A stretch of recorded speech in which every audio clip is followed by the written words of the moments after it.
How to use the mixer. Click the group button to hide and show the group's control. You can switch between pre and post signal and mute all channels. In channels and groups, you can change panning.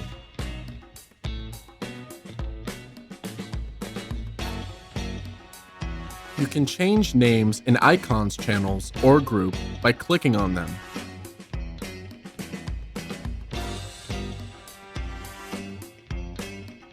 To assign the channels to a group, you have 4 squares at the bottom of each channel.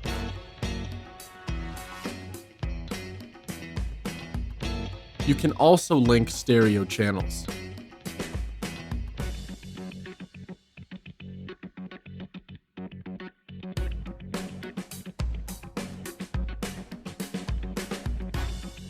And that's all.